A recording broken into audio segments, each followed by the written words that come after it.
If we are wise, we know that there's always tomorrow.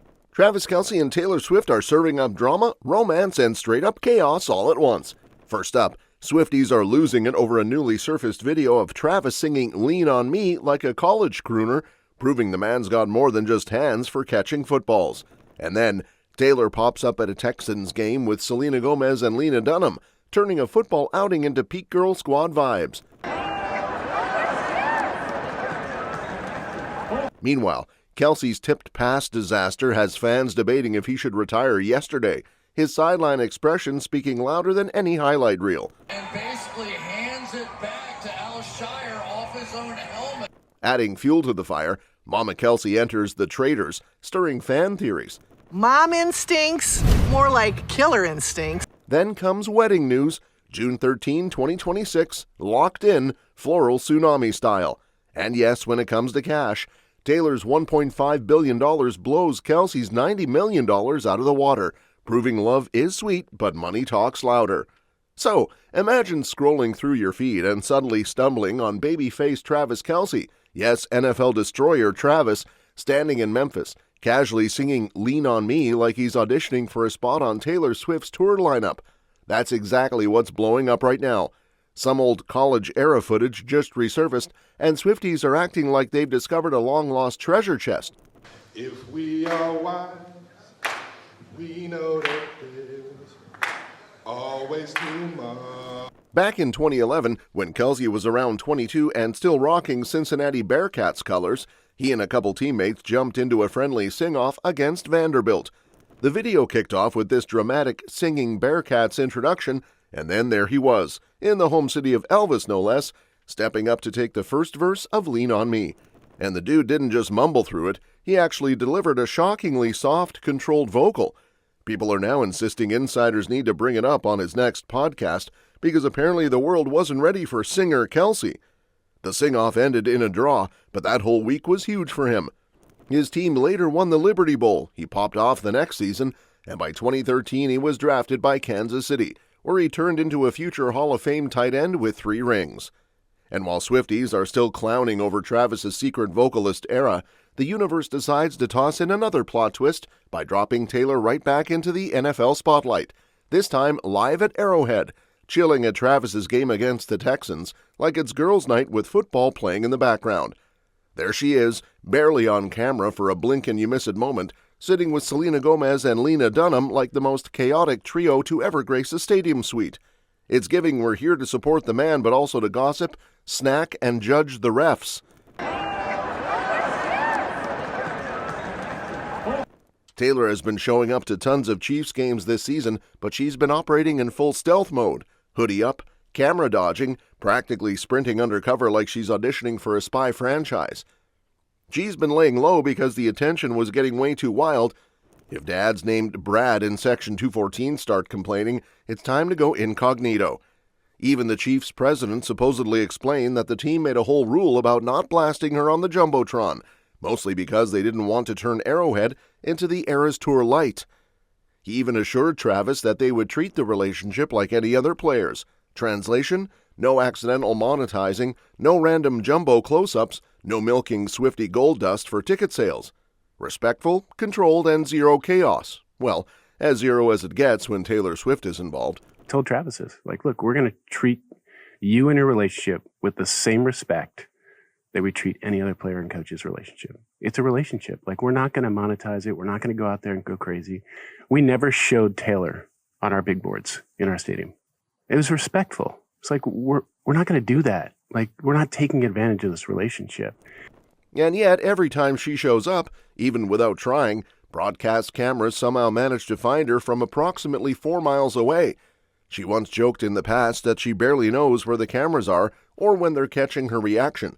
So while she's just vibing and supporting her man, the internet is dissecting every eyebrow raise. And while the stadium cameras were busy creeping on Taylor, Travis was about to give Arrowhead fans a whole new reason to talk. Kelce's usually reliable hands betrayed him at the worst possible moment against the Texans, tipping a pass straight into enemy arms. Cue collective fan groans, Twitter meltdown, and the instant wave of "retire him now" hot takes flooding the internet. Kelce has built a rep as the guy who magically appears when Mahomes needs a miracle, but lately even he's not immune to football karma. On this night, with the game tied late in the fourth, the tipped pass felt like the end of the season emoji for Chiefs fans. The stadium went from hype to stunned silence faster than you can say Taylor Swift cameo. Kelce had his hands on it and basically hands it back to Shire off his own. Online, the reactions range from disbelief to full-on roast mode, with some folks joking that maybe Travis should hang up the cleats and focus on being Taylor's full-time hype man, or, her future husband. Others were a little less funny and a lot more salty, suggesting the whole Chiefs organization needed a reboot. It wasn't just the Kelce moment either. Mahomes had a nightmare night with a passer rating hitting career-low territory, the team dropped way too many passes, and the offensive line looked like Swiss cheese against constant pressure. The timing of Travis's slip-up only made the pass mistakes sting harder, especially a tipped ball against Philadelphia earlier this year that had already made fans twitchy. Kelce's sideline face, flat and frustrated, quickly became the meme du jour, fueling every hot take about his career longevity. Social media quickly dubbed the moment a turning point, with everything from sarcastic calls for retirement to serious questions about how Kansas City navigates a future without one of their franchise tight ends. Some fans even compared him to Gronk, lamenting that Gronk knew when to quit, while Travis seemed determined to squeeze a few more seasons out, even if the highlight reel lately looked more blooper than brilliance. And while the internet was still busy roasting Travis for that tipped pass, Mama Kelce decided it was her turn to steal the spotlight, and let's just say she's not messing around.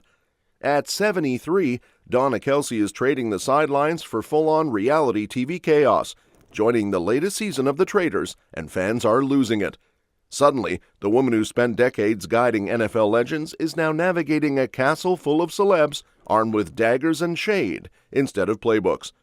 Insiders are buzzing that she's not just a contestant, she might be a secret traitor, and social media has basically declared her the unspoken queen of deception before the first episode even drops. The teaser shows her flexing her competitive instincts and mom of champions energy, casually tossing a pass like she's still at Arrowhead, but now with a castle instead of a stadium. Fans are obsessed, flooding comment sections with everything from "Let's go Mama Kelce" to "She's obviously a traitor," because apparently nothing screams fear and respect like pissing off a woman who raised 2 NFL stars and possibly angering Taylor Swift fandom along the way. As a mother of 2 NFL stars, I've spent years on the sidelines. I've studied the game, I've trained champions, and now it's my turn to play. Some are already imagining her quietly controlling alliances, sneaking daggers in everyone's direction, and leaving the other contestants shook. Insiders point out that her combination of brain, strategy, and zero fear of drama, she could easily be the mastermind the show didn't know it needed. Viewers are practically begging the producers to let her be a traitor, picturing her outsmarting everyone while still maintaining that legendary Kelce composure. And while fans are plotting theories about Donna Kelce sneaking daggers in a castle, Taylor and Travis are busy making real-life moves that are a little less shady and a lot more sparkly. Apparently, the couple has locked in June 13, 2026 for their wedding, and Taylor basically threw money at another bride-to-be to snag the date at a swanky Rhode Island venue, because why wait when you can buy your way into destiny, right? But don't worry, the big day won't be stranded in some rented hall. Sources reveal Taylor's turning her own seaside mansion into a full-on garden wonderland. Think flowers galore, private beach, panoramic lighthouse views, and the kind of security that would make a small army blush. The estate, already famous for her epic 4th of July bashes, is about to get a floral makeover worthy of every childhood wedding daydream. Red roses, orchids, hydrangeas, peonies, the works. Insiders are saying she's going full botanical tsunami, so every guest, especially the girlfriends, can feel like they're wading through a sea of flowers. And if you thought that was extra, she's even gifting the girls red eternity roses, because nothing says friendship goals like $200 bouquets you probably can't eat or wear. The date itself is also perfect Swift style, June 13, her lucky number, symbolizing new beginnings in numerology. Sources say the timing is partly about starting a family soon, but mostly it's Taylor manifesting the universe into her own rom-com vision. While the couple briefly flirted with an Italian getaway wedding, apparently privacy and control won out, Nothing screams wedding chaos like Italian paparazzi with cannoli. And while Taylor and Travis are planning their flower tsunami wedding, let's talk money, because apparently love doesn't pay the bills, or, well, sometimes it does if you're Taylor Swift. The pop superstar's net worth is frankly astronomical, $1.5 billion. Yeah, you heard that right. Between selling over 200 million albums, the mind-blowing Eras tour that raked in $2.1 billion, endorsement deals, real estate moves, and whatever else she touches, she's basically living in monopoly money. Meanwhile, Travis Kelce, our beloved tight end, is rolling in his own way, but comparatively, it's pocket change, about $90 million. Not bad for 10 years of catching passes, dodging linebackers, and apparently perfecting his Lean on Me rendition.